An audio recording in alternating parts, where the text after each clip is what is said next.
Hello. I'm still here. Yeah. So how do you draw trend lines? That's my first question. So I'll go ahead and share my screen for that.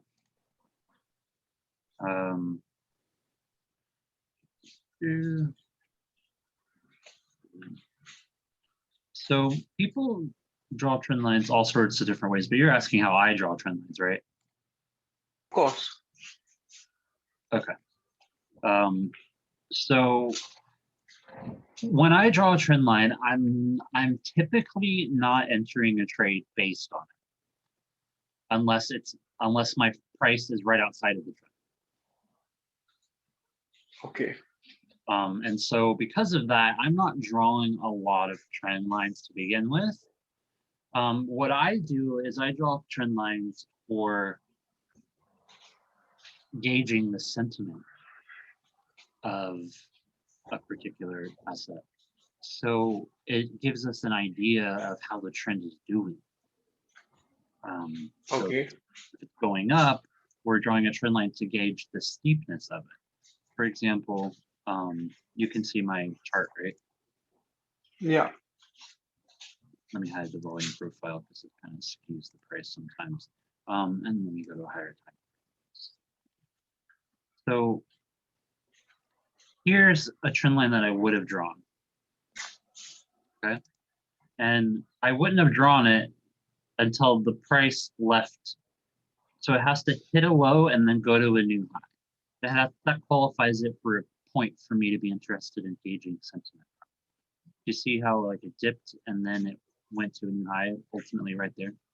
So anytime from that point on, you could see this is a correlation that you could also correlate with the last dip that went to a new high. And most people wait for 3 to draw a trend line, but a trend actually happens after 2. It's confirmed with a 3rd touch. So most people don't see this as a trend, but it's actually already a trend after the 2nd touch.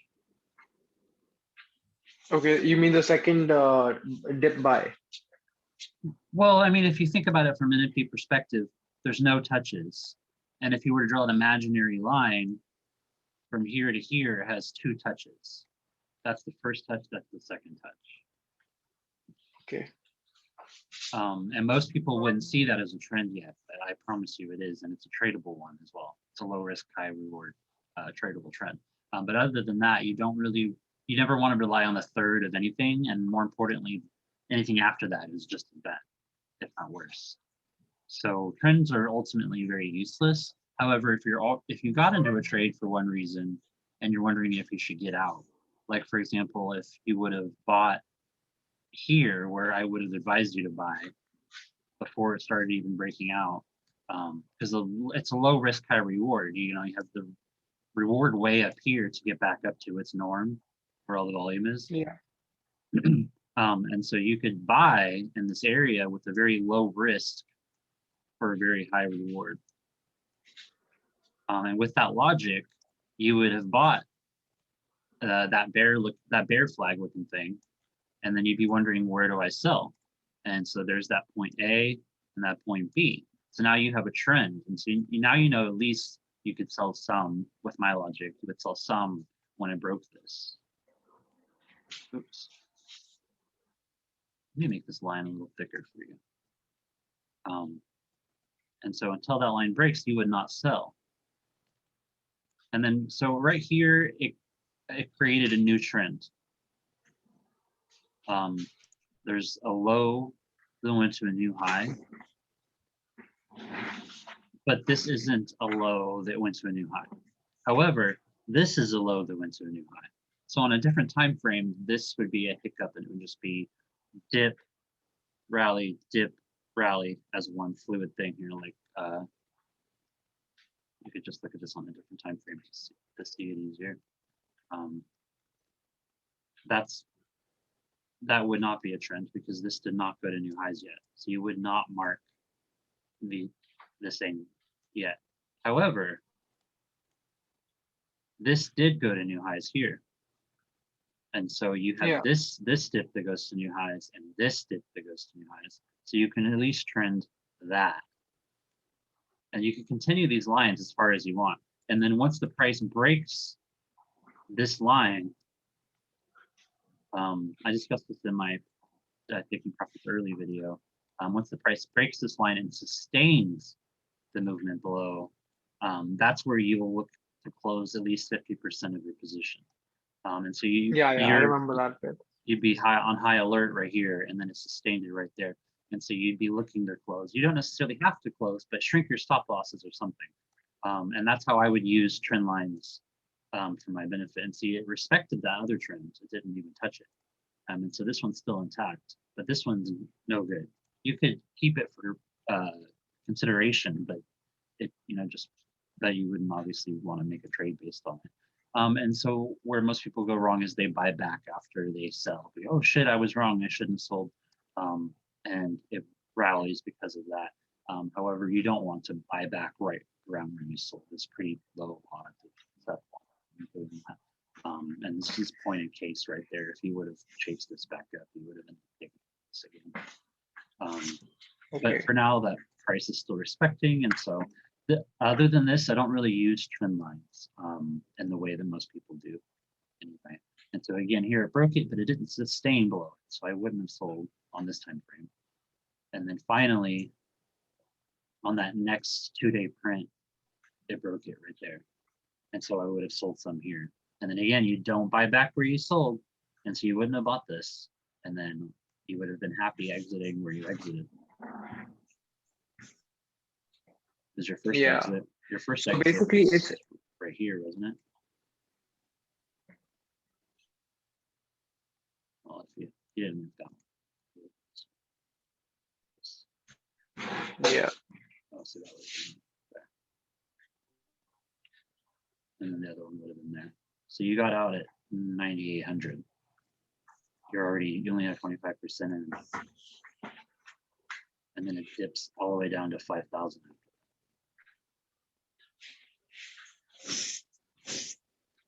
Okay. So basically the trend line is to be drawn at 2 points only. One where it picks up and the second where it's just takes its first dip. So it's not necessarily 2 points. That's a good question. Thank you for asking. It's not necessarily 2 points. It's that the most recent 2 points are the most relevant to what's happening now. But you can connect these trend lines that I'm drawing as far back as they correlate. And the more they correlate, the better, in my opinion, as far as so long as it's a sentiment gauge. If you're talking on a horizontal level like this, all this touching going sideways, that's terrible. I wouldn't even, this is just as extract waiting to happen. And I think most people draw trend lines like this, and they think this is tried and true support. Okay, but that's not really support. Not in reality.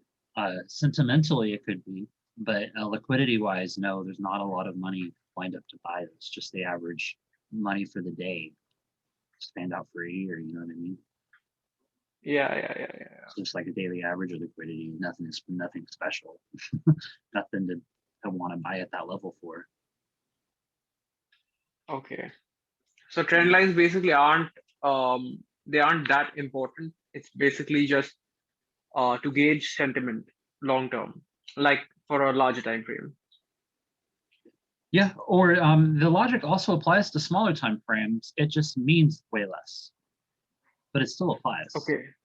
So with trading, you can have hundreds of indicators. You don't want to trade off of any sole indicator, but the more indicators you use, the more confirmation bias you can get, and maybe the better you can feel about the trade, and the more confidence or whatever you have, the better typically will perform.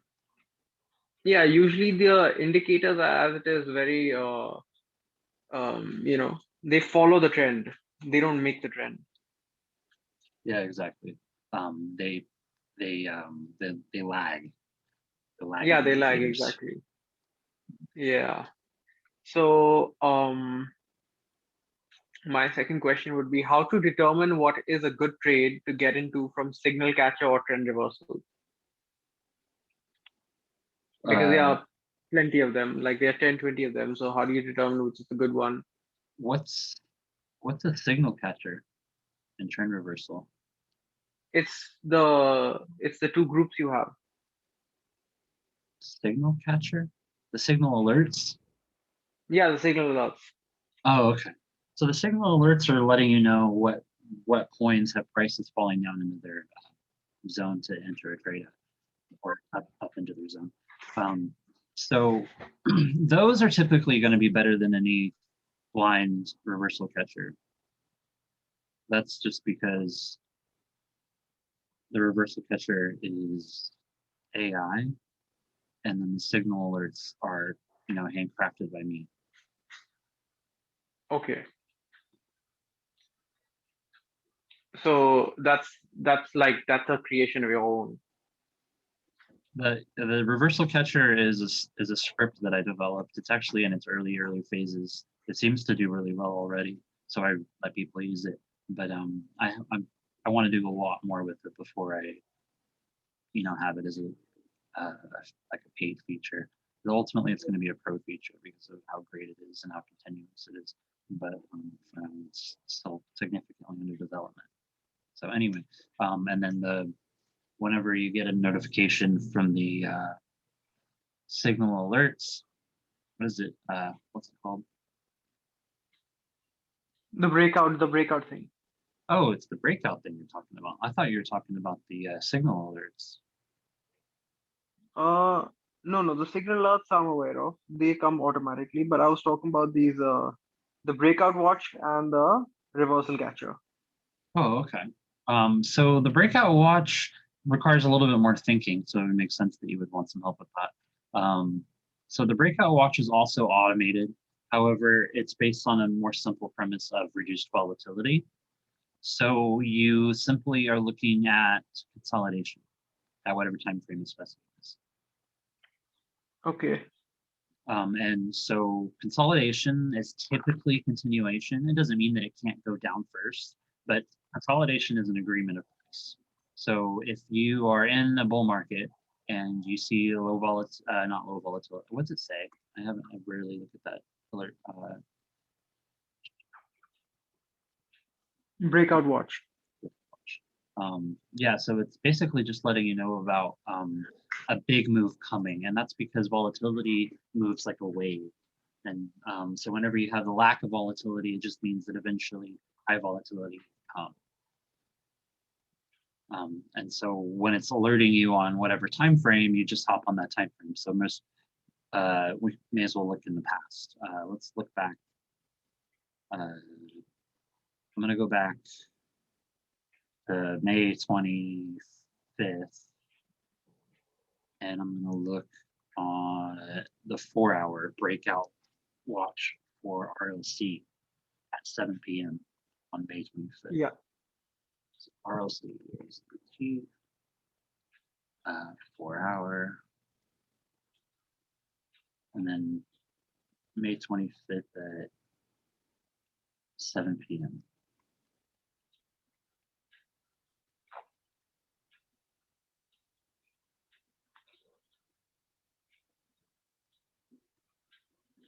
Right here.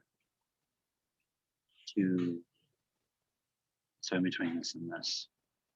So I don't know, I'd have to get more specific. Like this. So right here is when the alert went off. And so it broke out upwards. Yeah. And now we'll see if we could have predicted that. I wouldn't have predicted. If it would have went off here, then I would have predicted that. And maybe it did, and I did. I don't know. That was a week ago. But Yeah.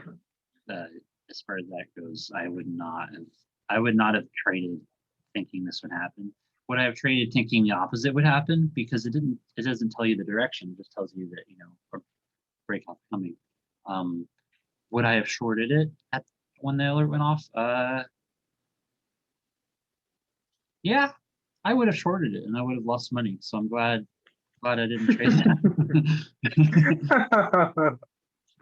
Let's see what my loss would have been. So I would have been projecting 7 p.m.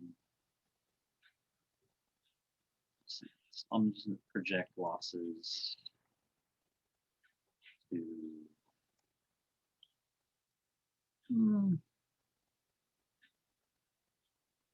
yep. Yeah, I would have taken a decent sized loss on that if I wanted to short. But I don't short in times like this. But we're talking about on the surface, like this price pattern specifically, not necessarily this instance. Bitcoin, I'm more bullish on coins these past few days, based on how hard they all sold off. So I haven't had very much luck shorting anything for them, and nor would I really want to anyway. You want to, whenever possible, to trade with the trend. And so a good idea to figure out where the trend is to look at Bitcoin, and so it's that. Okay. And this is a V reversal, and then this is a handle, and that's a handle. So this is a higher handle. So it's a really bullish sign. And these cups up and cup up, these are bullish signs too. So long as they're playing off of each other, which they are, this is accumulation, reaccumulation typically. Only when it's followed by a rejection in price. And so this is a rejection, and now we have ascending cups. And so I'm very bullish on Bitcoin. At a few points, I was worried, like when this broke down, I was like, shit, if we don't reject this area right here, I'll be worried, but we rejected that area. And the same concept applied here. When this came all the way back down to here, I was like, oh fuck, if we don't reject above this area, I'll be worried, but we actually got there. And so I'm just more and more optimistic on what's going to happen next on Bitcoin. The next resistance is going to be up here. And so at a minimum, I think we'll go up here. Even if we're going down, I think at a minimum we'll come up there at least before we go down. However, the sideways at an ultimate low is bearish enough that they can freak scare people into shorting it and selling it. And so what we might see is the opposite. We might see a breakdown to new local lows before we go up to new highs. But again, see, there's no trend lines on this, other than the line I drew. So you see what I'm talking about. Yeah. I get that. So Right. you're basically in the midterm, you're still bearish on Bitcoin.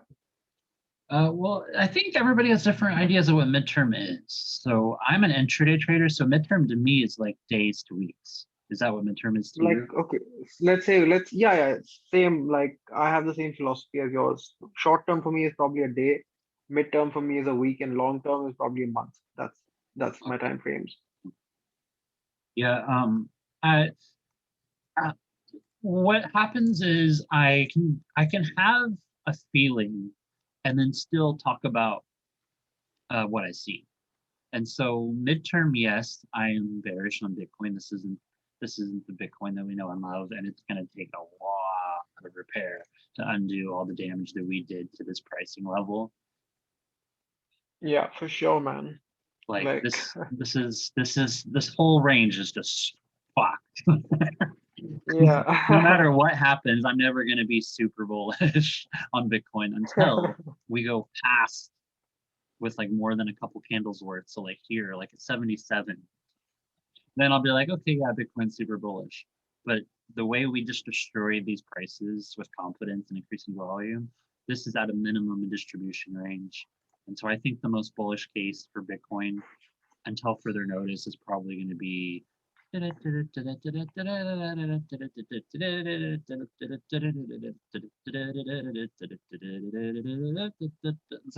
to take a while to repair that. Okay. That's like, yeah, it looks like it will take time for people to build their confidence back and start Exactly. really trading again, like, Exactly. because after that flash crash, I'm sure like a lot of people exited, man. People would have gone bankrupt on that, man, like for sure. But Because yeah, most people would have, yeah, they would have panic sold and left.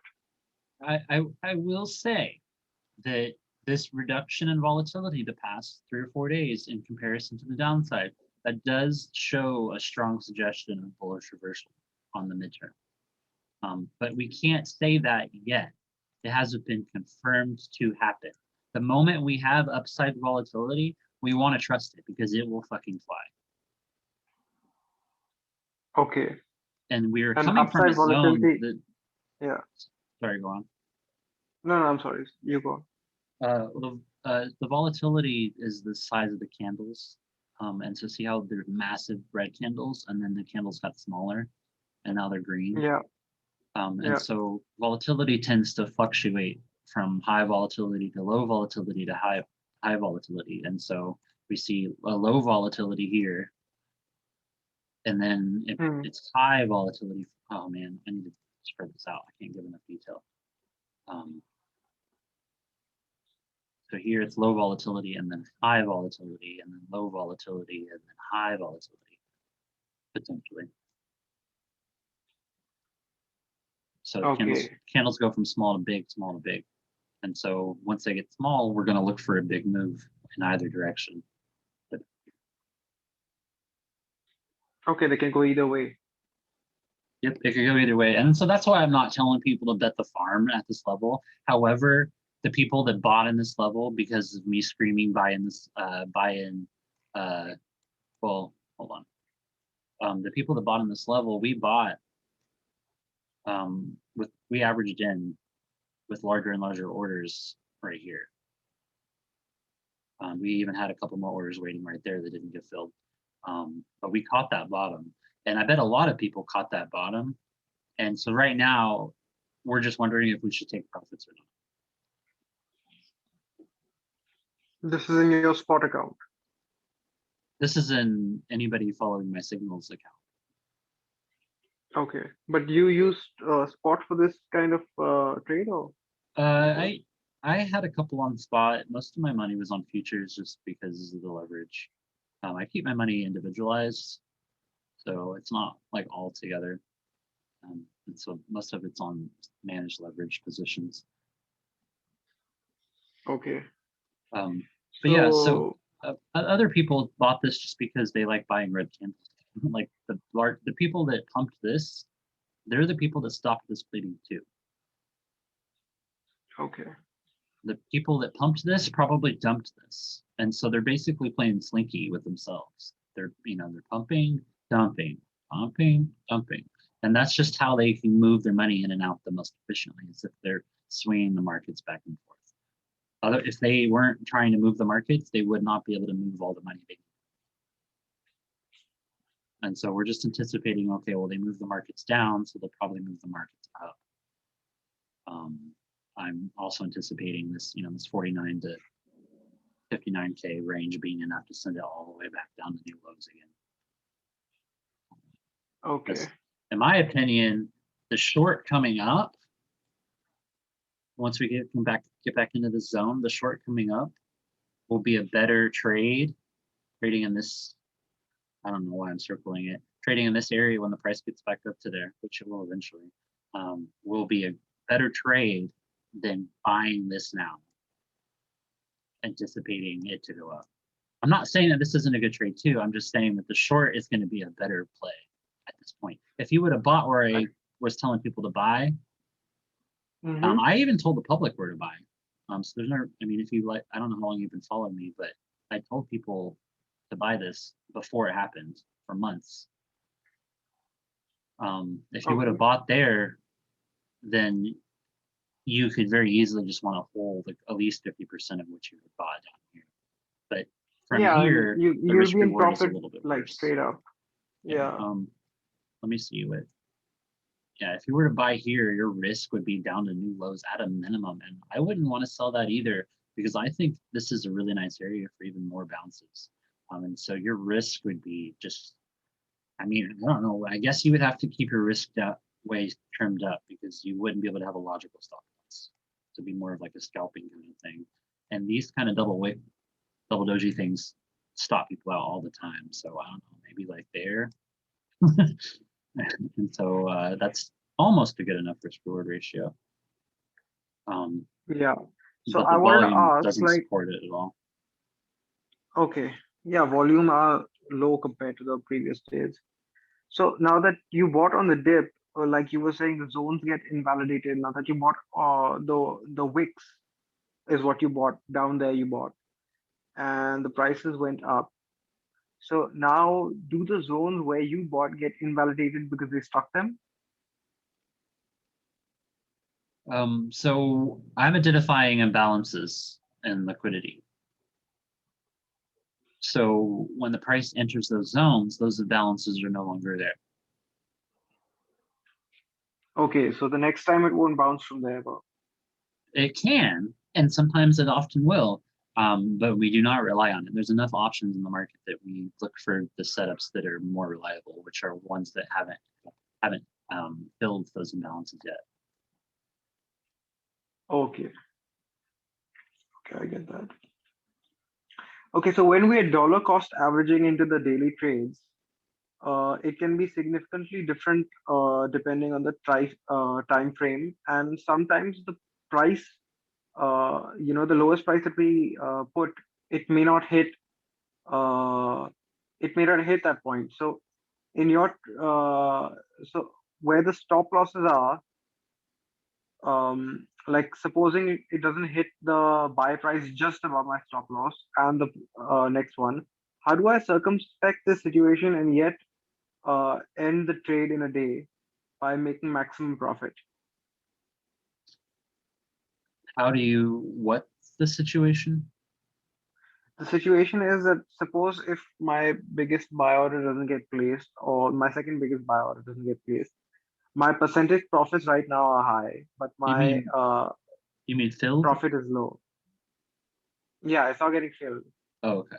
So if your largest So orders should aren't I getting keep? filled, you're getting high Yeah, percentage, but it's not a lot of money. yeah. So like it's been happening with me for the past couple of days now. Like the maximum profit I make is like 15, $17, which is like 40, 50% percentage. 40, 50% is not too much, but it's not bad. Like, you know. Um, so how do I like increase that? Like when I'm getting sure about it, should I put like smaller positions in or like how do I go about that? So I think what you're asking is how do you make more money doing what you're doing? Yeah, basically.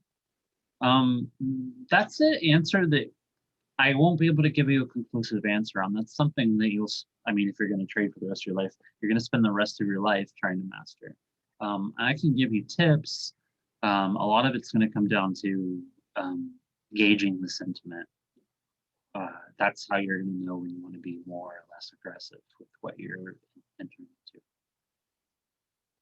Okay. So how do you gauge sentiment? Like what is your technique? Those trend lines are a great way. And so these trend lines, for example, if you go to more historic, these chart these trend lines have been getting steeper and steeper for a while.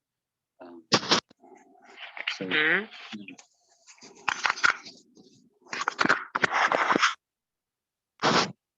looking at there's a trend line here that was created, tick, tick, tick. Now, and it didn't sustain movement beneath it for a while before it created another trend line. And so if you would have drawn that one, you would have known, oh, at least we have a trend. And then at one point, you realize, oh, wow, it's not even going to touch that trend. And you'd have to draw another trend. And obviously not there. You would wait until there. And then you would, and then this trend. Once you have this is the sentiment increasing. So as the trend steepens, so is the sentiment. And so this is a low that went to a new high. And this is technically a low that went to a new high. So if you wanted to, you could technically say that's increasing even more. I might not, I probably wouldn't share that in a chart with someone, but depending on what time frame you're looking at, this could look like a much worse dip than this does. But yeah, so that's still the sentiment increasing. So as the sentiment increases, you want to be more and more aggressive with your orders. And so if your orders aren't filling all your orders, that's because you're being more defensive. Which isn't a bad thing. I hope you know that consistently making money is the goal. It sounds like you're doing that if the majority of your money isn't getting filled and you're catching these bottoms, which is a really good thing that most people aren't doing. Yeah. Yep. And so all you have to do is fine tune your aggressiveness, which is what I'm trying to show you now with the trend lines. So again, that was a sustained. Eventually, it did sustain, but it went up to a new high right there. Broke out to it more than a couple candles worth right here. So at that point, a new trend is confirmed, and it's increasing in strength still. Okay. So you can only determine past trends, not present. Like suppose a trend is in the making on the 4-hour chart and it breaks. Then what do you rely on? The next valid trend. So it depends on which direction it's going. So that's a sideways trend. I wouldn't want to ever rely on this trend. So I am already anticipating this wanting to break. Okay. So other people are looking to support it there. And then they have a stop loss right here. And so the people buying right here, they're eventually going to be in profit, but they're going to have to buy here and probably hold to here. And then once that happens, then we'll all the way back up to more trapped money, which is way up here. Okay. But yeah, so the buying will start where everybody else already bought, and then they'll get squeezed and shaken out into real money, and that real money will be proven real money, and then it'll go up. And so what we're doing is just gauging sentiment. And right now I see a trend that was fully broken. And so I want to be super cautious. There's a trend here that wasn't really broken here. It didn't sustain. It broke for the first time right there. And so it's never been anywhere near it. Fibonacci wise, we haven't even gotten up to the 50% line. Like we have a ways to go for this to be invalidated. So for all intents and purposes, all trends are trash. The only reason we have hope is because this hasn't let us down yet. And so that's how we gauge sentiment right now. So if you haven't lost money in the past week, or even the past like couple days of this back and forth nonsense, then you're on the right track. I wouldn't be looking to be aggressive right here. The times to be aggressive are when you're catching the bottom. That's when you can be aggressive. When it's already rallied, that's the time to not be aggressive. And so you can also look at it like this. This is a breakout of the downtrend. We don't enter trades based off of trend lines. So people are, oh, it broke out of its downtrend, buy. Yeah, those people are idiots. They're eventually going to get shaken out, and the real money is going to prove itself. Okay. So you shouldn't be too optimistic. And now don't get me wrong, there's like, 1 out of 10, maybe even 2 out of 10 chance that this just goes crazy. I don't really care. It's the idea of professional trading isn't about what will happen. It's about what can happen and embracing uncertainty. So it's less about fortune telling and more about risk management. Okay. And a lot of people don't really think about it like that at first. They're always about what will happen, what will happen. It's not about what will happen. It's about the odds. And that's how the money decides if they want to get on or off. Like that big money, the millions and the billions of dollars, they're thinking about the odds. And so we have to think about the odds too. Oh, the odds in what sense? Like the odds of success for them. They only want to enter their money if they can profit. So everybody's in the market to profit, but only 50% of the money profits. okay, I get it. I get that. I get it. Yeah, that's a really clever way to think about it. Yep, you got to be on the side of the winners, and the side of the winners are typically the opposite of the side of the losers. And so you can't typically do what the common man does, because I'm sure you've heard the statistics. It's like 90% of day traders lose money. And then something like 70% quit within 6 months, and then half of the remaining quit within 2 years or running out of money, whichever comes first. Like it's pretty bad. And that's because the common man typically gets fucked when they're trying to day trade. They get caught in the back and forth chop and they just lose money overall. Yeah, or they overtrade. They feel like they've lost and they want to make it up, and then they get like, they get impulsive and all that Yeah, sort of stuff. exactly. They're getting caught in that chop and they're overtrading in a zone where they should have only traded once, maybe twice tops. Yeah. So I also wanted to ask that how do you how to find out like say tomorrow if I'm day trading, or like today I was day trading. Now I've gotten on like Binance, and now I want to find a coin that has upside volatility and has a chance to break out. So how do I pick a coin to trade? Well, typically upside volatility implies that it's not needing to break out anymore. Typically breakouts happen before the volatility breaks out. But you're saying, how do you find a coin that meets the criteria, or like? Yeah, how do you find a coin that meets the criteria Meets the criteria of upside volatility about to break out? Oh, okay. Well, I would just, if I was new to volatility, I would just use the volatility indicator.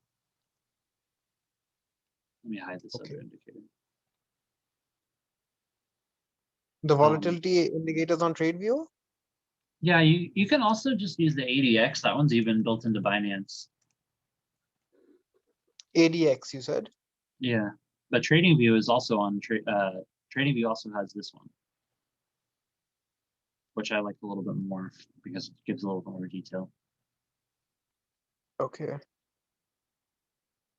So you can check it out on any kind of time frame, but like I'll have to definitely check out every coin by itself, or is there any way where I can just like, glance through it? Yeah, you can check any time frame.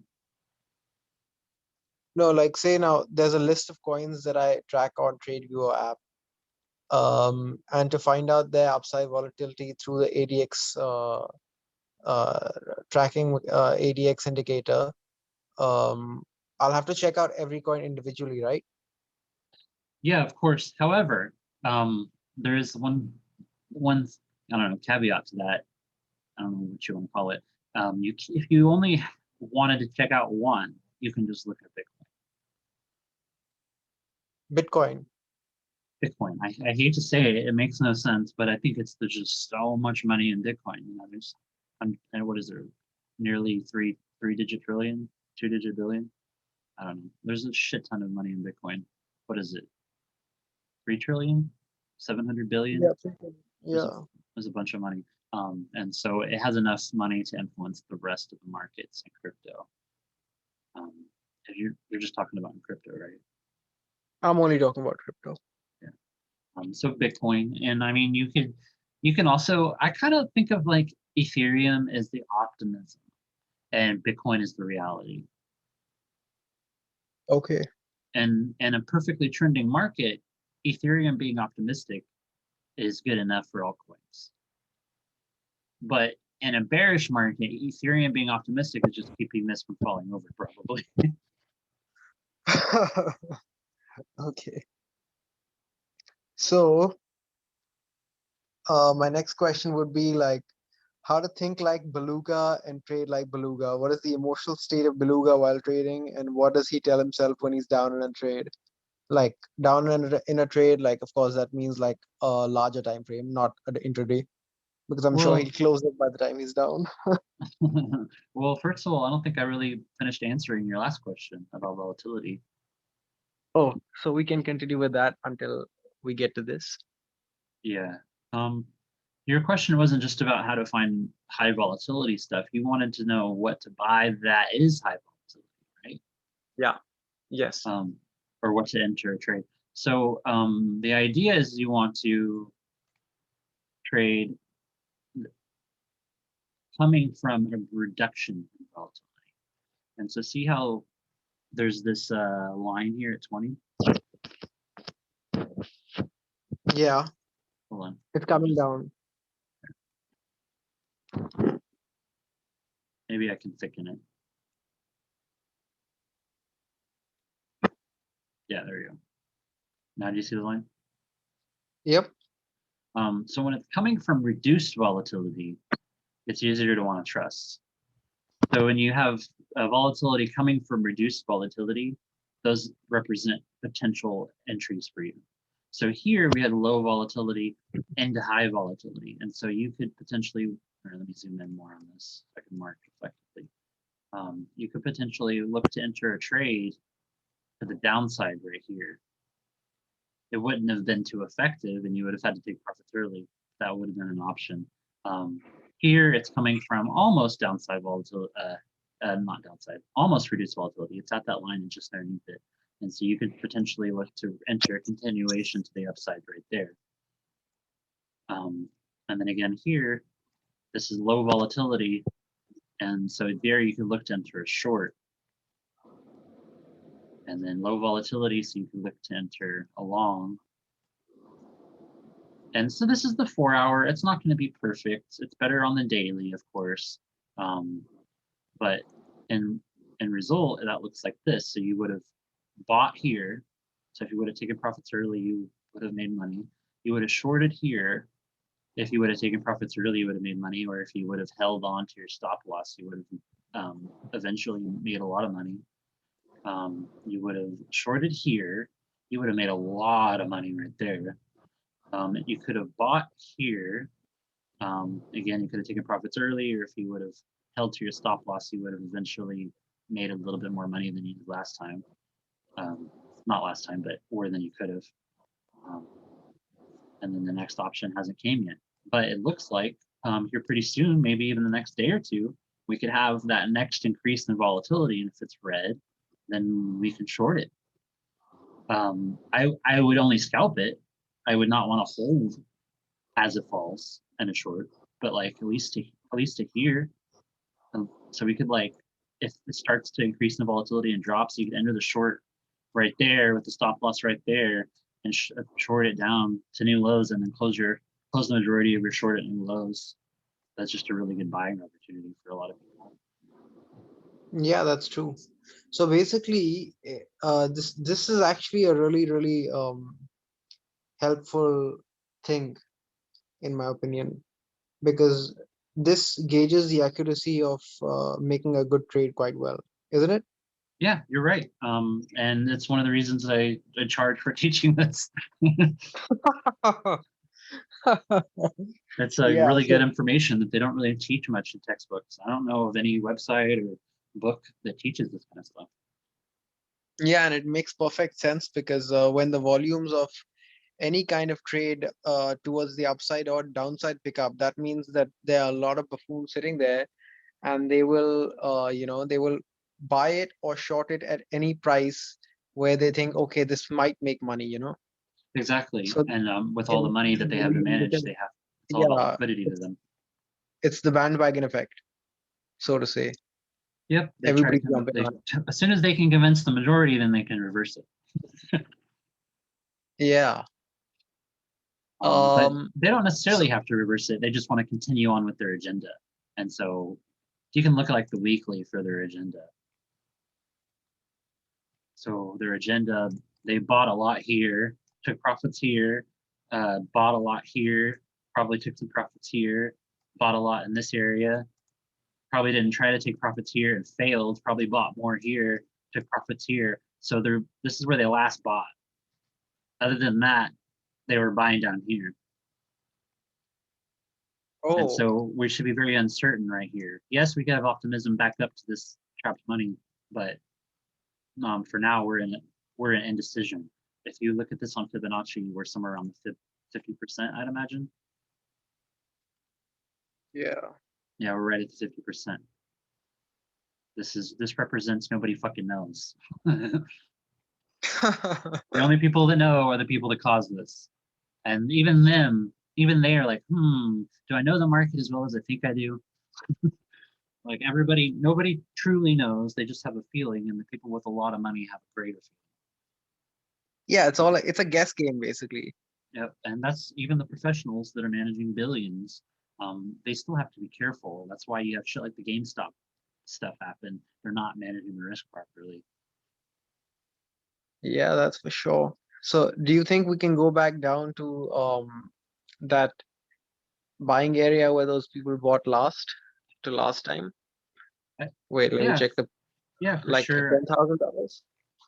I think we can, but I think it would require a significant event to push us down that low. I think from here, if we were to reach that, it's probably going to be a really slow bleed with a lot of trend breaking and a lot of fuckery, where we go to new highs just to go to new lows. It's going to take a while to get down to here, and then even then there'll be a trend, and then we'll try to bounce off of that and fail, and we'll screw those people over. But we'll eventually get down, even if it takes several months. Okay, but do you believe this is the end of the bull run? No, no, we just have to get our shit together in the next like week. A week or this next 1 or 2 weeks is critical to the bull market as far as now is concerned. As far as now in the midterm is concerned, we have to rally in the next week or two. We have to. If we don't, we're destined for another month, 2 months of bearishness. Easy. Okay, so if Easy. we don't okay. And rally means like even if we rally and come back down harder, it's okay. No, like I said, for it to cancel out, it has to be above 77 for me. For the bull run to cancel out. For the bearishness to cancel out. Yeah. Oh, so if like the rally that we're expecting right now, which might go up till like say 49,000, you think we'll dip after that, or you think like we'll sit down there for a bit? It's wherever you have confident trading is where you're going to see more trading in the future from that range. You can see it less on the weekly, but if you go to Binance and go to like perhaps the daily, wherever you see large amounts of selling in comparison to the buying, like we just have all of a sudden massive selling just come out. That's what I call that's confident selling in that range. And you can see we rallied and then sold again even harder in that same fucking range. Yeah. And so here we have confident selling compared to the buying. And so here we are with that sell spot. What happened as soon as we rallied? Sold way down, all the way down to old lows again. And then what happened as soon as we rallied? Sold way down, all the way to new lows again. And then what happened as soon as we rallied? Sold way down. So we're just proving this is a selling zone over and over again. And so only a fool would say this is bullish the more it goes up. It's actually more and more bearish the more it goes up until it reproves itself.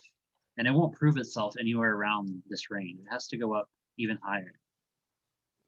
For now, we have confidence selling all the fuck over here. This is trash. You would want to buy lower only if you want to be safe. Okay.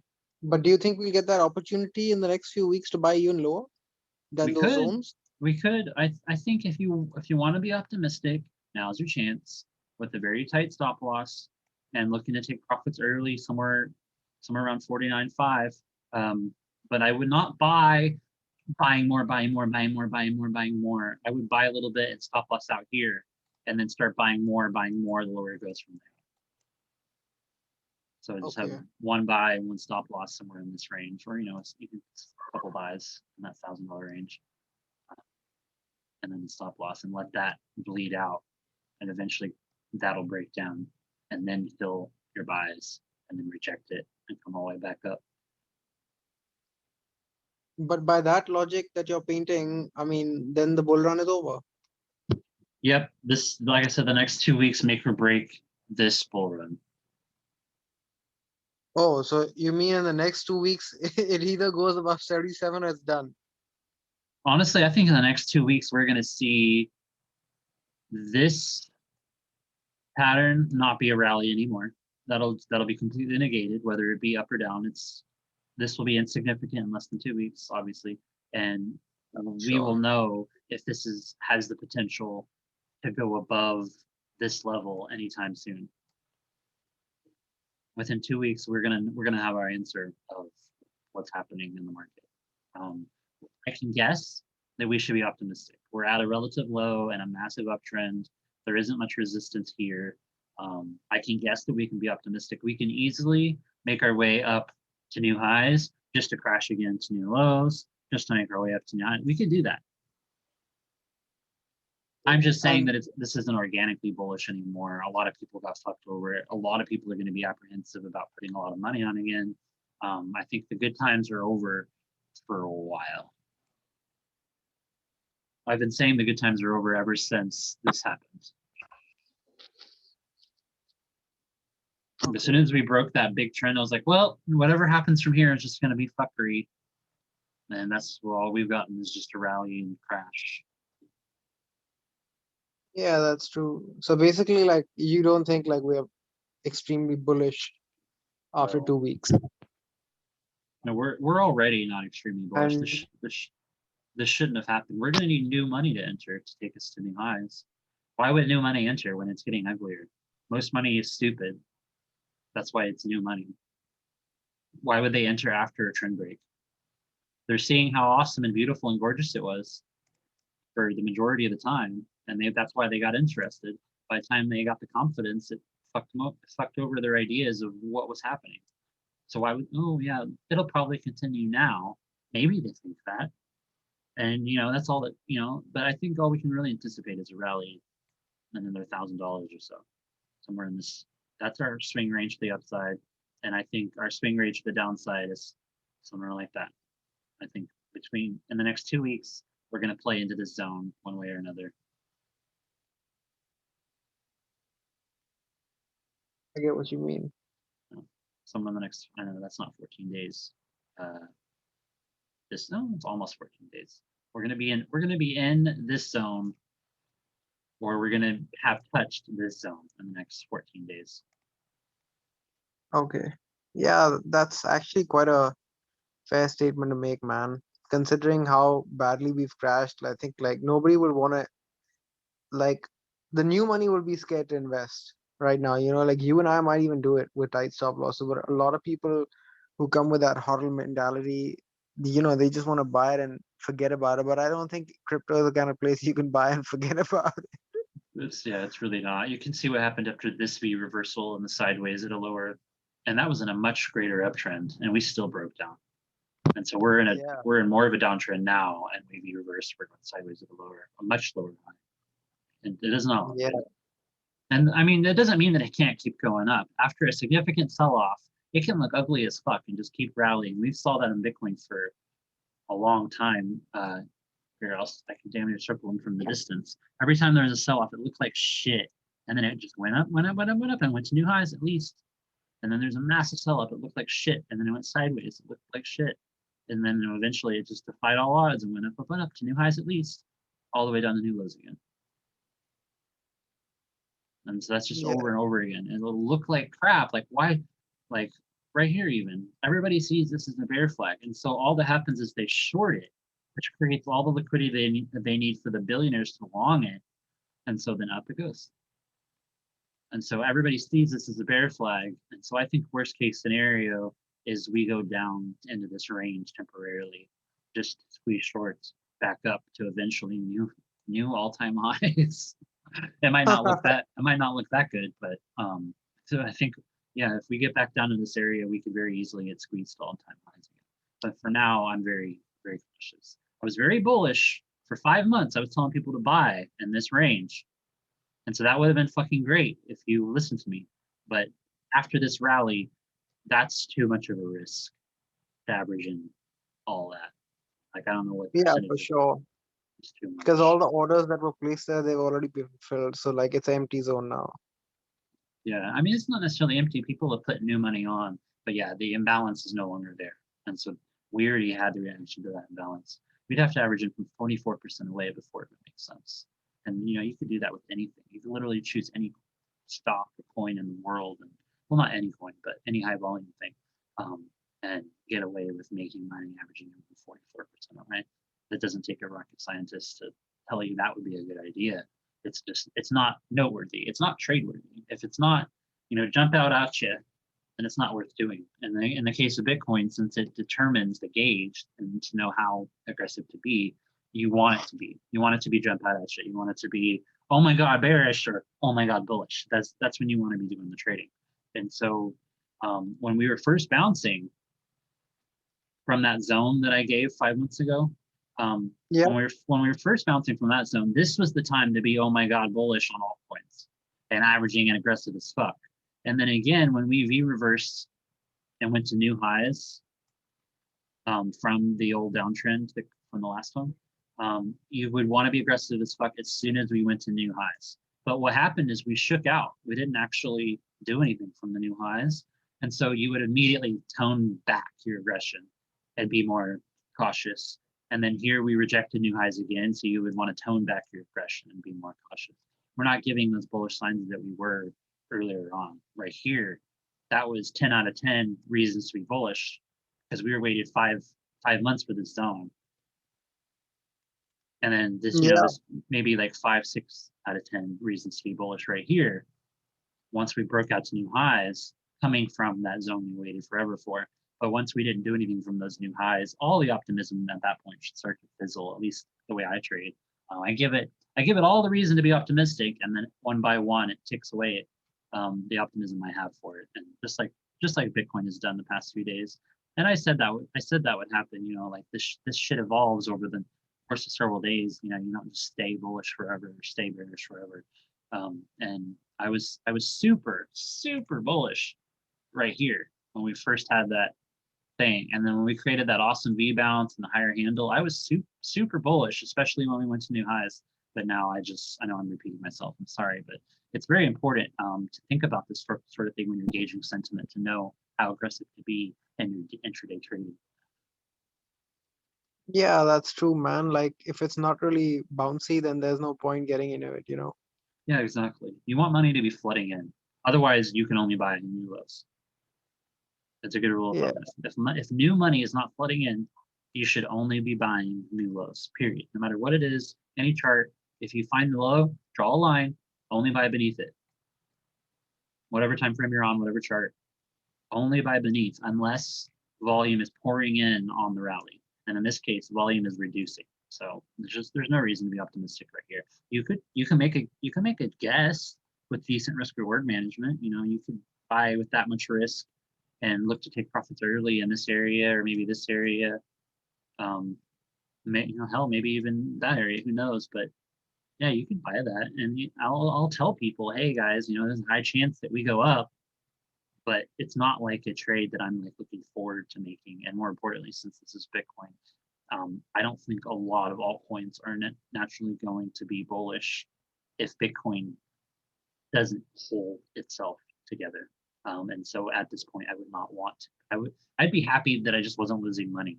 If you said you're making double digits, so you could, with a little bit of tuning, make triple digits, and you could live off of that. There's no reason to be greedy in this type of sentiment.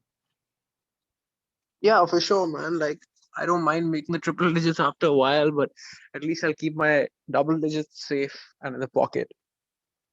I think, yeah, if it's a choppy market, if it's a bad market right now, it's better to stay low and, you know, bounce at a good opportunity.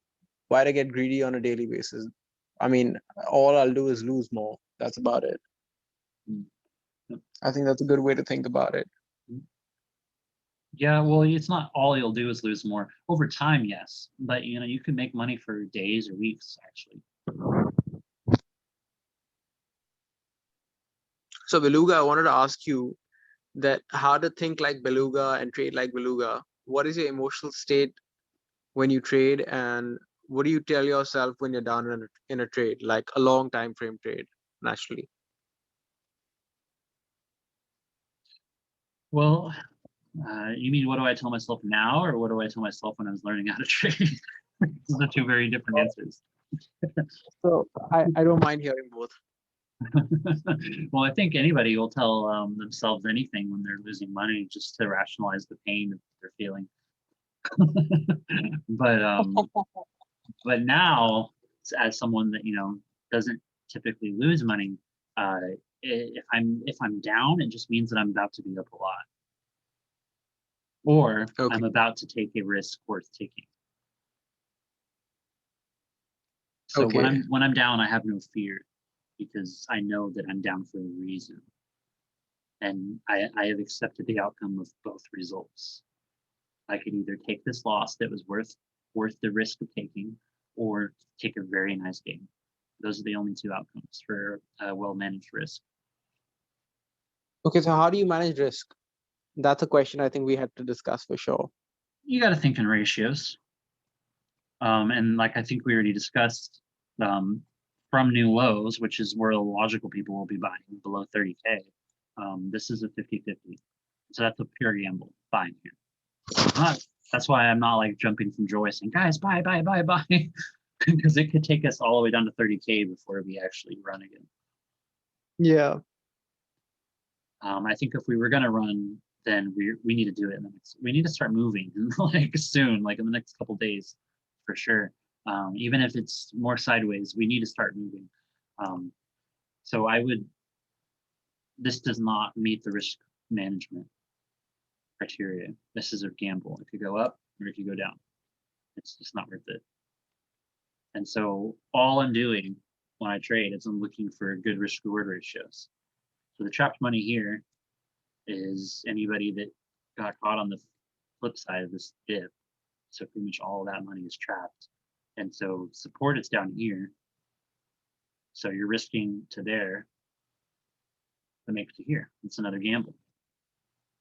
Same thing with this. It's a gamble. It's not a gamble if you're buying new lows. See, if you would have bought new lows here, there, you would have made money easily. But buying in the middle will eventually fuck you. I say don't diddle in the middle. And so if these are the highs and these are the lows and this is the middle, then you wouldn't diddle in it. ADA is in the middle, but it's in an intact uptrend with recently new highs. And ADA is high enough volume that it could probably pull a Bitcoin on its own. So let's check out the daily to be a little bit more. Yeah, that's pretty impressive. Yeah, that's pretty impressive so far. ADA really held its own today. I'm surprised. I thought it was going to dump a little bit more than that.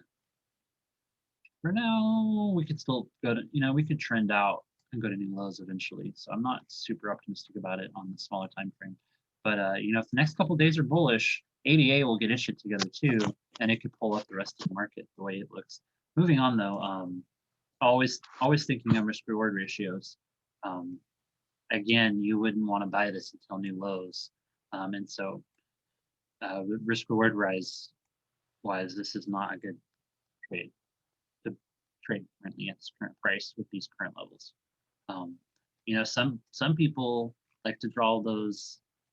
I was one of those people when I first started trading. I would draw these trend lines like this and trend lines like that, and I would even be a little bit more pessimistic, and I would draw this trend line. Hey, that's a giant uptrend. We could have a target up here or here, and then it's worth the risk. And while that may be true, it's not something we can rely on.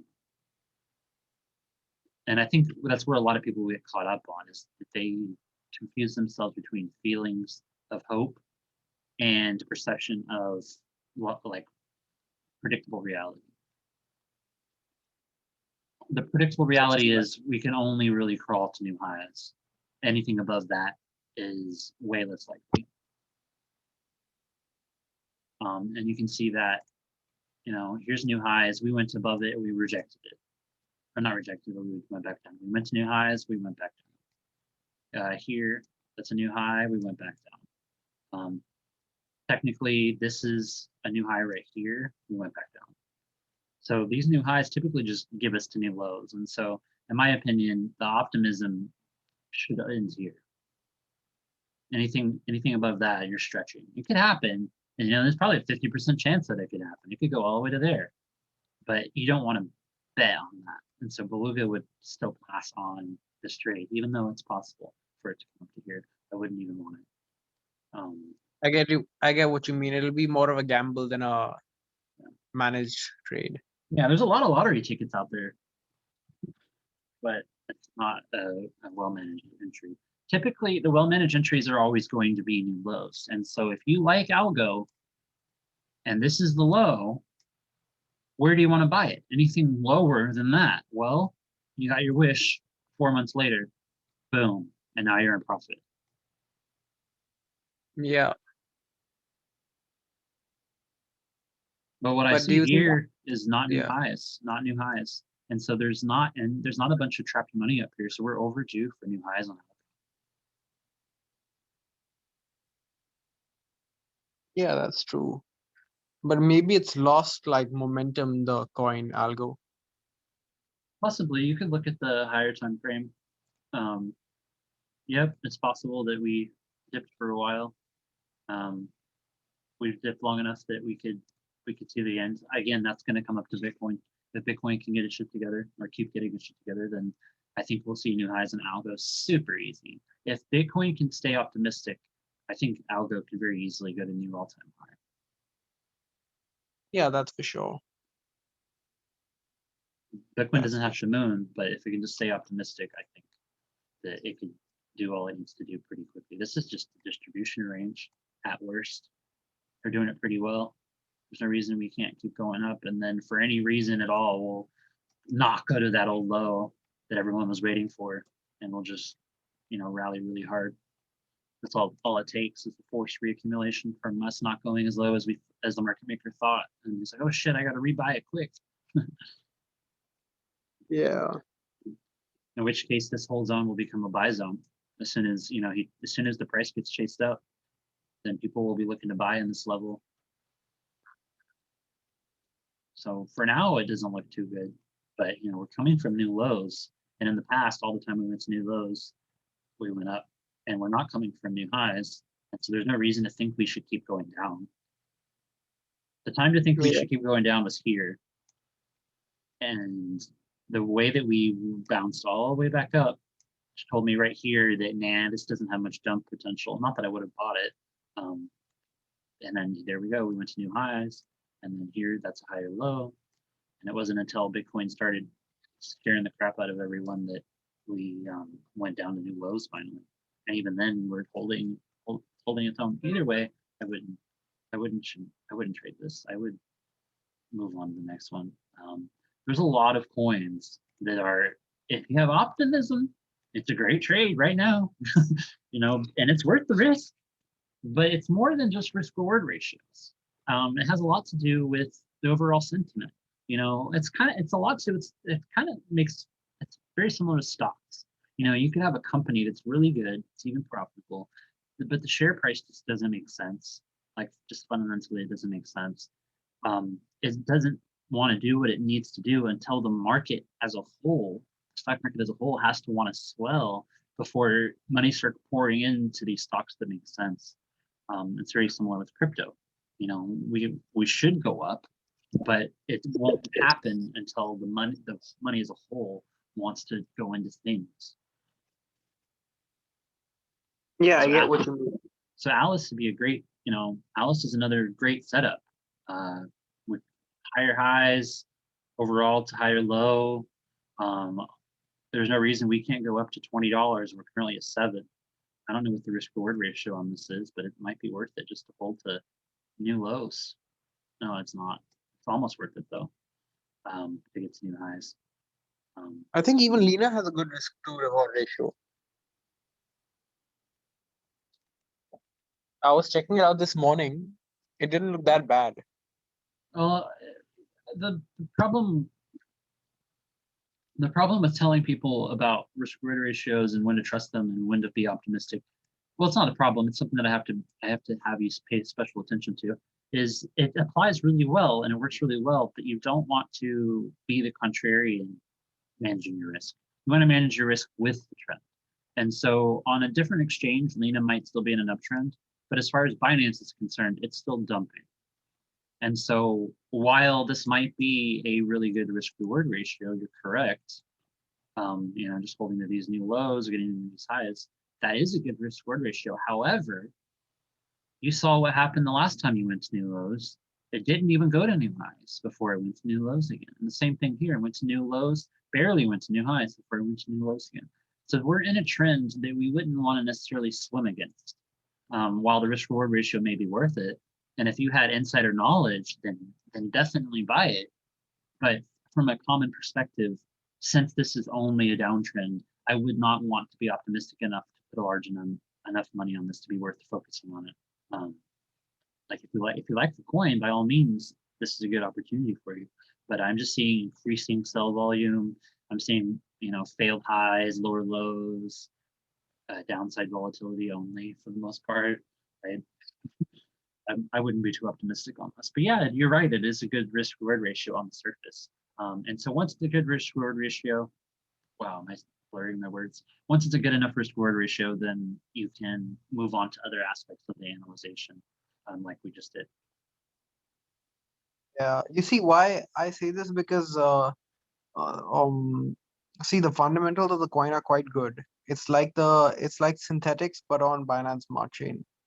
And I mean, it's just dumped and dumped and dumped. It's backed by the owners of FTX, which is that exchange. It's got Almeida Research that is funding it. So I don't understand why is it dumping like crazy. I don't like, like it's got like it's got the backing of all blue chip people, but it's not yet blue chip. So that's my logic behind investing or considering to invest in it. Although, of course, like the Bitcoin's trend dumps like dominates everything. So if that dumps, like Lena or Lena's father can't do anything about it also, you know?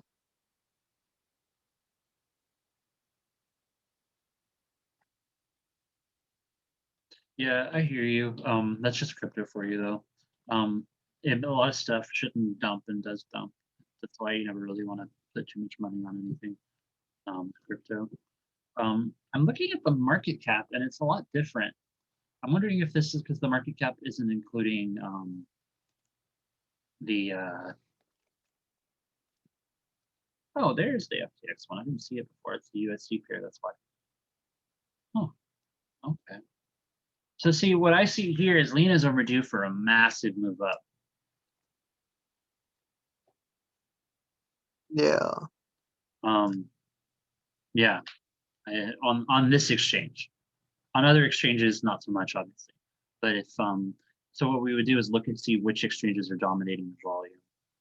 You can do that on CoinMarketCap. So 47% of the volume is coming from FAT BTC on the USD pair. I wouldn't have even guessed. And another 40% is coming from Lena. Oh, I'm sorry, that was USD. So the Bitcoin and the USD pair for these weird exchanges I've never heard of are actually moving the most Lena. So whatever these exchanges want to happen is what's going to happen. And they're probably the ones causing the downtrend. And so we want to look here to see when the downtrend wants to end. Oh. Oh, so Binance is not holding a lot of Lena. They might be holding a lot of Lena, but they're not moving a lot of Lena in comparison to how much Lena is being moved by. Apparently, this is not even Lena because this isn't even showing Binance. Good catch. Yeah, it isn't. Good catch. Oh, this is spot. Do we only have the futures? No. I mean, we have futures and spot both for Lena. Lena has everything. Lena's a full blown, like, it's got everything. Is it the Lena.network? Is it Linear Finance. Is it not this? Oh, no, it's not this. Well, that's why. Well, then I was wrong to say look at those exchanges. Linear Finance, Linear. There we go. Yeah, that's the one. That's why the market cap didn't make sense either. Yeah. Now the market cap makes more sense.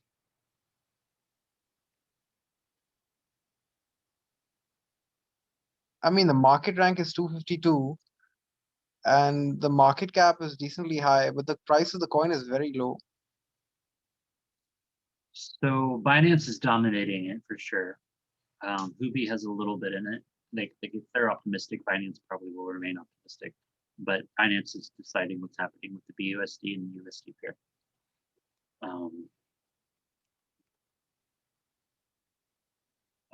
They have increasing sell volume on both stable pairs. I would not be optimistic on this yet.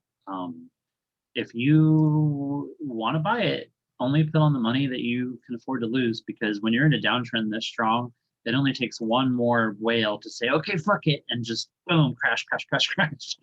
It goes down even more. Okay. What I would wait for, if you were bullish on Lena, when the time comes, this thing is gonna freaking, let me pull up a different chart for it. This thing is gonna fly so easily that when the time comes, this downtrend where we have trapped money from this uptrend, when the time comes, when we break out, we still have so much further to go than this and this. Like we're gonna fly. We're gonna go above here. So at that point, that's still a decent risk reward ratio.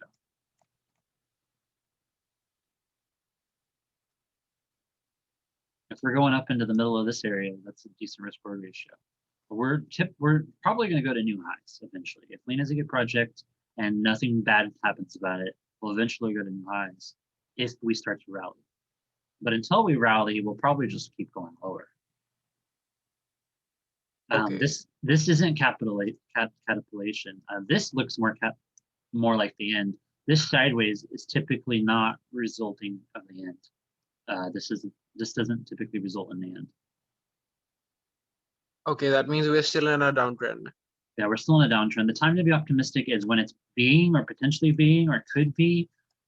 But once we've already rallied some and we're going sideways in a downtrend, I lose my optimism. So I would have already lost my optimism right away, really. Let's check on the 6th hour.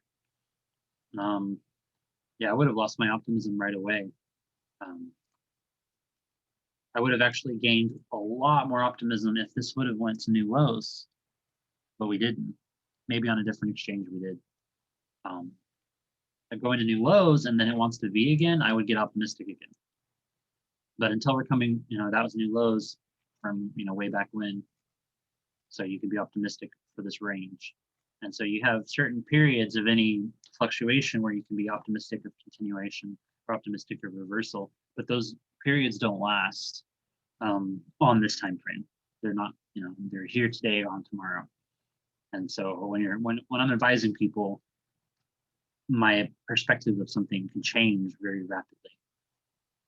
On the 19th and 20th, 19th, I'm bullish on Lena. Someone asked me on the 20th, are you still bullish on Lena? Yes. If they asked me, on the 21st morning, I'd say, no, not really. I'm pretty sure it's going to keep going down. And if you would have asked me on, in the mid-afternoon on the 22nd, I'd say, I'm not sure, but it's looking a lot more promising now. And then, down it goes again. So my optimism on how I want to enter a trade is determined based on how it's currently reacting. Otherwise, all you're doing is looking to see where you want to put your money. And I already do that for us. I mean, you can learn how to do that too.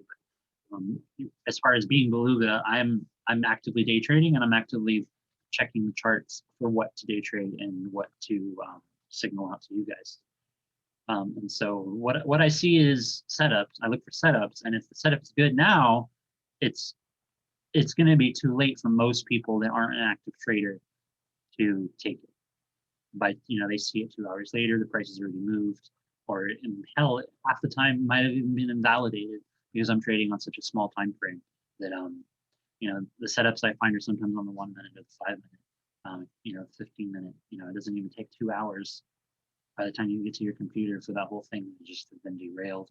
And if I'm hopping from one coin to the next, I could be trying 8 different things inside of an hour. And so it's a lot to upkeep with someone that's not already an active trader. And that's why I keep my trading chat a different chat room, because it's so busy and it's so fast paced that the common person gets confused and loses money. You have to kind of have to be braced for that much active trading. Okay. So you usually trade on what time frame? Like what is the time frame you can make maximum money on? That's relative, I guess. That's relative. I think that's relative to your trading style. For me, the smallest, largest time frame basically would be the 6 hour. Any larger and it takes forever. Any smaller and it's less reliable. Anything below, like say the 4 hour, the predictability kind of drops off a cliff with the patterns that you're looking at, and more things can happen to screw it up. So when I'm looking for reliable setups, I like the 4 hour or the 6 hour. those have Okay, it's enough high to chances determine a of trend playing out. basically. What? It's enough to determine a trend line and all that, like, gauge sentiment basically. Yeah, you're able to see, a couple months back, you're able to see intraday action. You're able to see enough noise that you can get a feel for the inner sentiment, not just the overall picture. And that inner sentiment will give you an idea if you should be confident in what you're seeing, because that will, in the long run, pay off more than your hopes and optimism could. Yeah. So basically, you're reading the wind. It's the white noise that people say don't trade, and I agree you shouldn't trade it. But that white noise is going to give you an idea of how confident you should be in the overall trend. And so when we see this slumping, we see this white noise inside of it, the wind. We can see how well it's going sideways or bouncing or rejecting, and see that first for gauging sentiment. So here we went down, and it was a sideways bounce, and that eventually led to another drop. And we gave another sideways bounce, which led to another drop. Sideways bounce, sideways bounce, sideways bounce. And here we gave a decent bounce finally. And what happened is we actually caught a higher low and gave another decent bounce. And so that wind noise, the noise, that white noise that people say don't pay attention to, don't trade, actually tells you how optimistic to be. And even then, that got a lower high, so your optimism fades really quickly when it goes red. And down it goes again, sideways bounce, sideways it goes again, sideways bounce. The fact that we haven't broken down again is really strange. Compared to all the other times we broke down and rallied and rejected, this time we broke down, rallied, rejected, sideways bounce, crawling.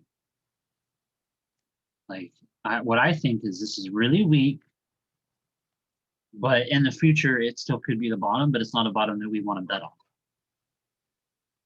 Correct. So basically, when would you become optimistic on such a scenario? Like, just in general asking, like, what makes you optimistic? Well, that touches more into what I teach to Pro and VIP subscribers. It's something that I've developed over the course of over 10,000 hours of busting my ass and losing my money and failing relationships and crying and losing sleep and losing friends and losing outdoor time. And it just means a lot to me how what I've learned over the years of failing miserably. But typically what you want to look for, and you can learn this on your own, is a cup and handle situation. And so right now, this is a handle, this could be a cup. You want to see a higher handle. So you want this to rally and get a higher handle. And the moment it goes to new highs from the dip that gave the higher handle is the moment you become bullish. And I think you can learn that in some technical analysis books. And that's very true. But until then, you typically don't want to be too optimistic with bear flags. I'm not saying it can't rally. I'm just saying you don't want to be optimistic with them and you don't want to put money on them. I get what you mean. Like, on the longer time frame, it's still bearish. Yeah, it also looks bearish. It might just be like a hop, skip, and back down. Yep, exactly. I won't tell you why I see it, but I see a large gap, like a massive gap, up until like here. Like we have a small hurdle here, but other than that, we could really gap up. And at that point, once we get up this much, I'm pretty sure a lot of people are going to be becoming bullish, and we'll probably gap up this much. And then it's just a small stretch to this. So like, if this did want to come to reality and we could get some sort of optimism and a dip in this area, that'd be really good for us to go ahead and buy at that point for a gap and then a gap and then, potentially a crawl or a real run. Okay. But yeah, the trend is your friend until the end. So, take the last two fractals, draw a trend line. You have at least until here to catch the bottom. Everyone's so focused on catching the bottom of shit that they love for whatever reason, or they think that's going to go up.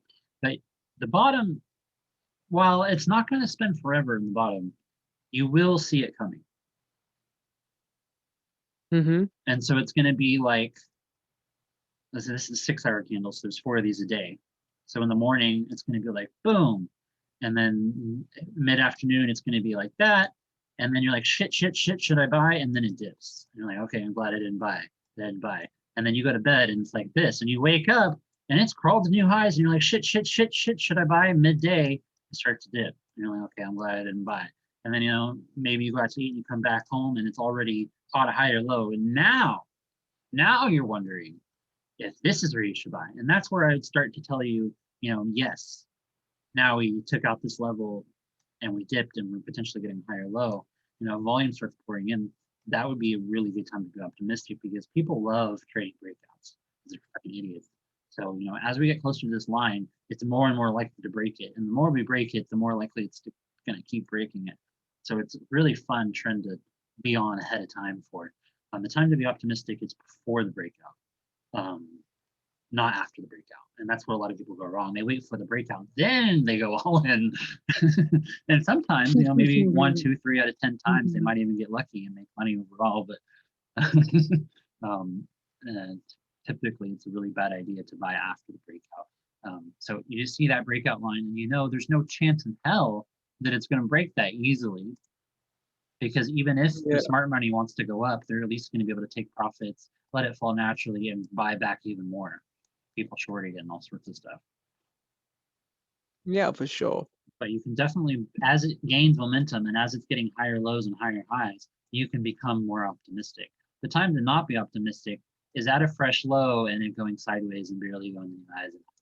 You have to wait a little bit, wait for a new trend to form, and then then you have a new idea behind it. But definitely don't be optimistic on something in a significant downtrend. If you had enough money to stop the bleeding, then sure, be optimistic on whatever downtrend you want. You can catch pretty much anything, so long as there's not like news behind it. But I'm sure Lena I'm sure what's the market cap? Probably $500 million. So if you had a couple $100 million, you could probably stop the bleeding and call the bottom of Lena. But what's going to happen is you're going to have distribution issues once you get up to this area, and you're going to be trying to get out, and it's going to fail, and you're going to end up taking a loss on some of your money. So even then, like, yeah, you can call the bottom and cause a rally, but you're going to have distribution issues. So the people that were already accumulated, they had distribution issues, and that's why they're just buying more and more until they got into a price area that they could actually distribute in, and they were able to finally get out.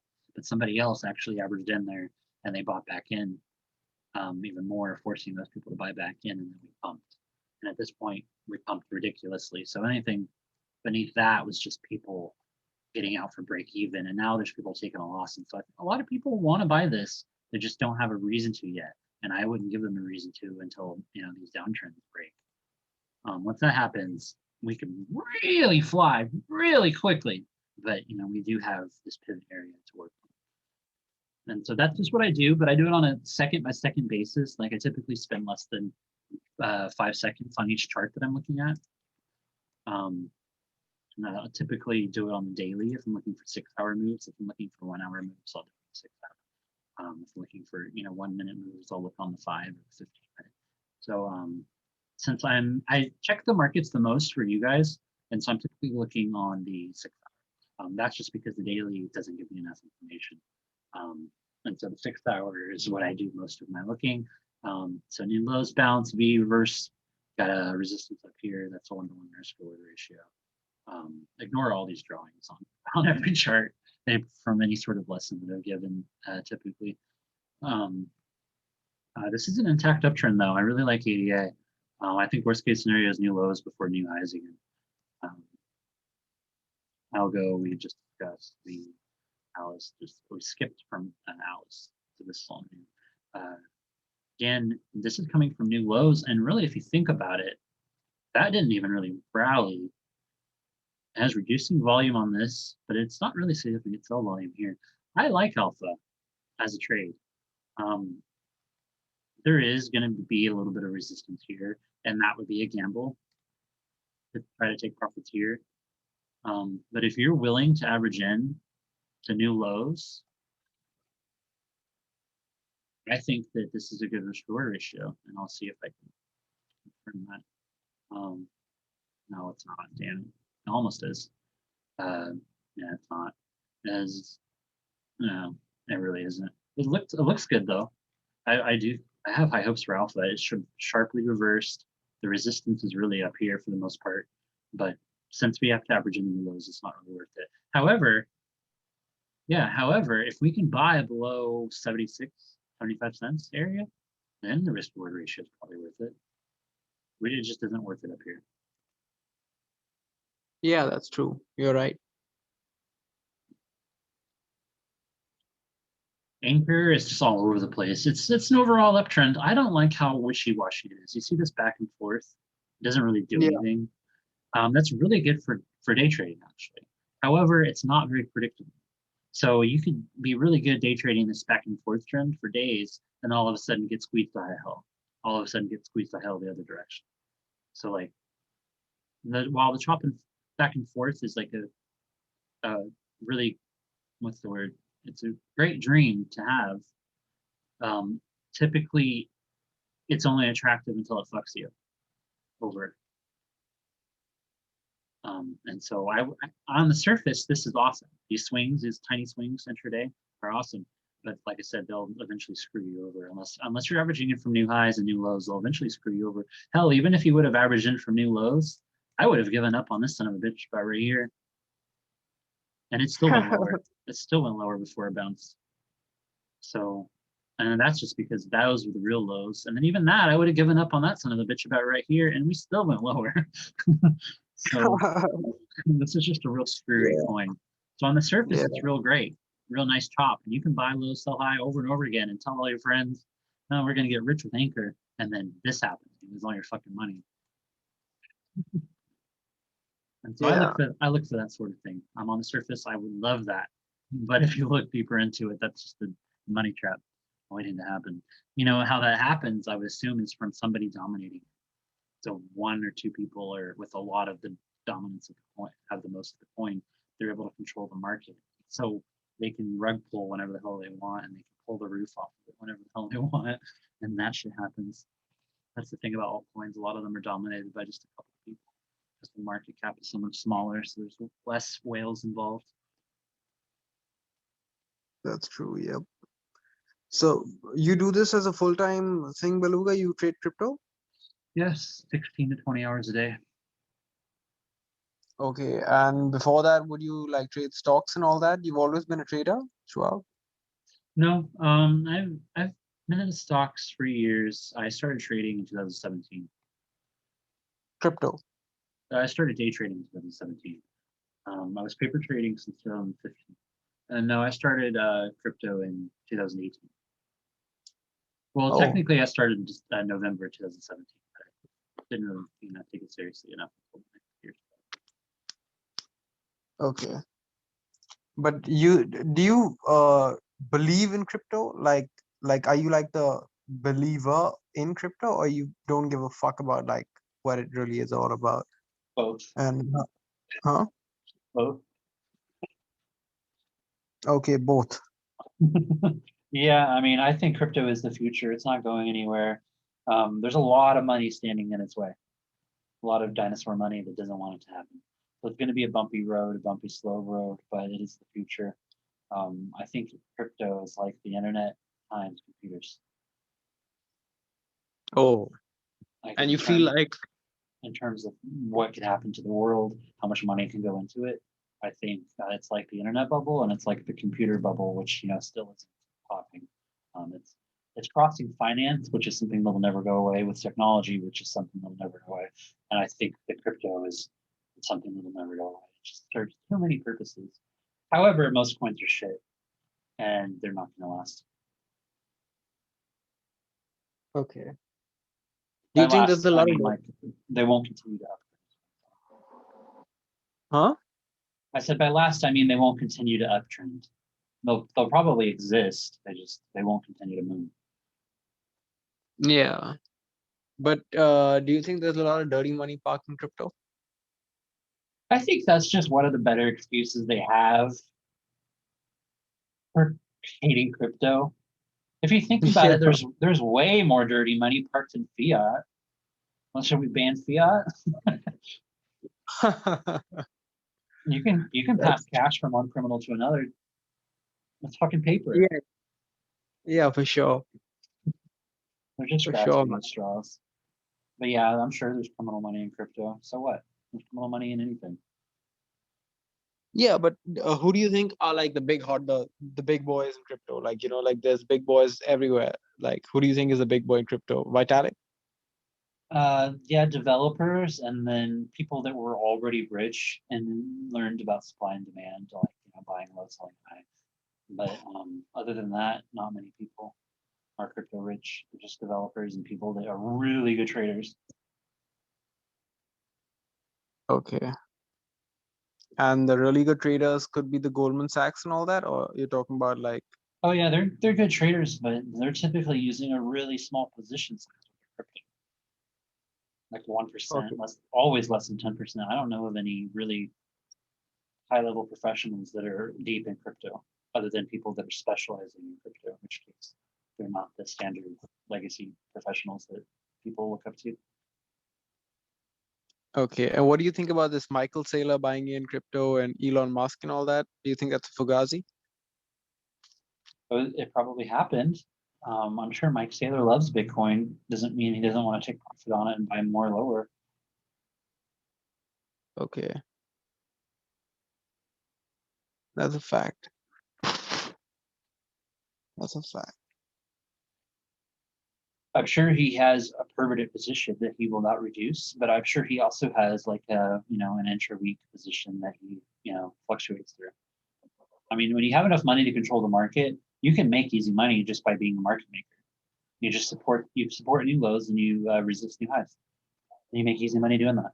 But you have to have enough money to sustain the liquidity imbalances. That's kind of where swapping comes from. That's kind of where what comes from? Swapping, like liquidity farming. Yeah, of course. You give I've them heard the of that. money to withstand the difference in price. Oh, that's what it does. As far as it is. My God, man. I mean, there's not much that it does to be. I think it's just allowing big money to enter and exit without large slippage. Yeah, but they offer good percentage interest. Yeah, and it stays good percentage on the good coins, but the bad coins fluctuates and throughout the day and can be good one and then really bad the next. Yeah, that's also there for sure. Ramp DeFi really pumped a couple of days back, 2, 3 days back.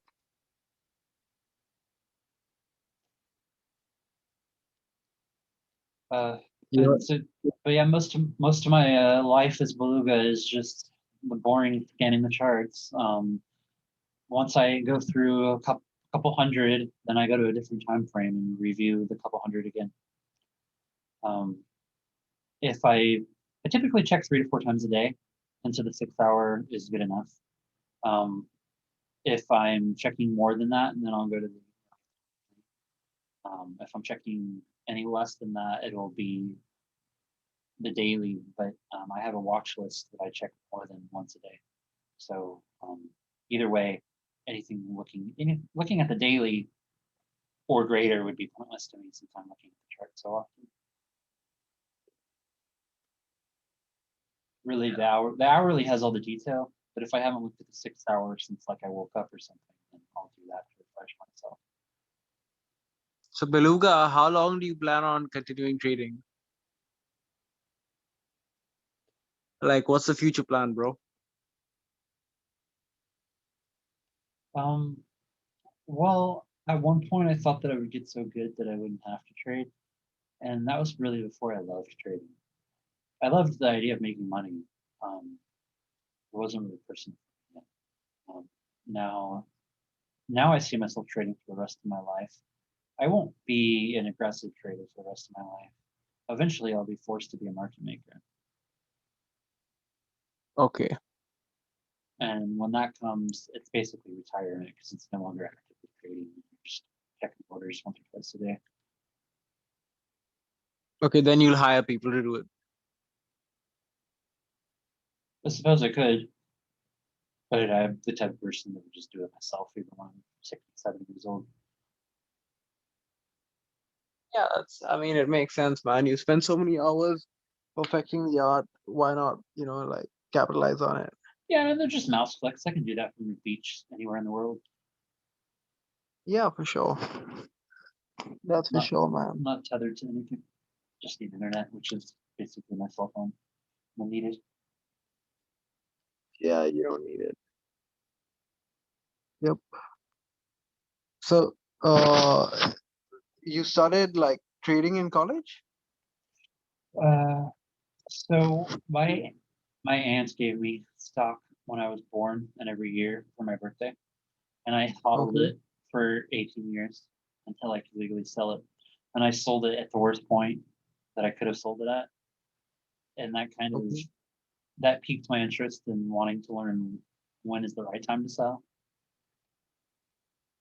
Okay. And so then I paper traded for several years. I paper traded from high school to well, I paper traded for about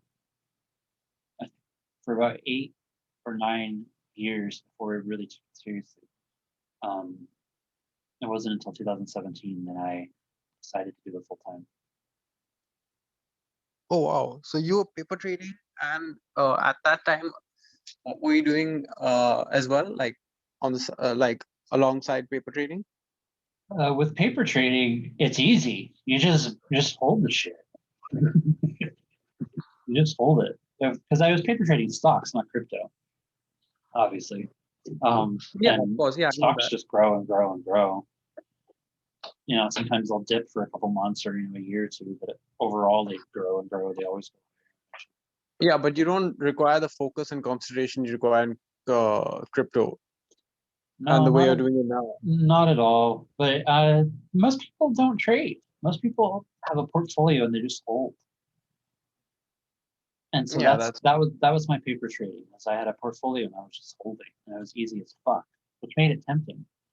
I want to like do it, catch every swing. If it was so predictably going up, why not buy the dips, sell tops? But it took way longer to master the and I probably wouldn't even bothered if I knew it was going to take this. But I'm glad that the worst is over, and now I just have to worry about my psychology, yeah. which is still very time consuming, but at least it's not confusing. Like I understand the problem and I can work on it versus the technical analysis. I was basically just chasing my tail. Like you draw a trend line and you buy the trend line and then you sell it for breaks, and then yeah, you're managing a risk, but overall you lose money kind of thing. That was me for the first couple of years of me trading. And I think that's most people. I think they think they're doing it right when they do that. And yeah, they're not doing it wrong, but it's not a long term way of trading. Yep. That's a fact, man. You're right. You don't you don't learn anything until you lose. That's how we all learn.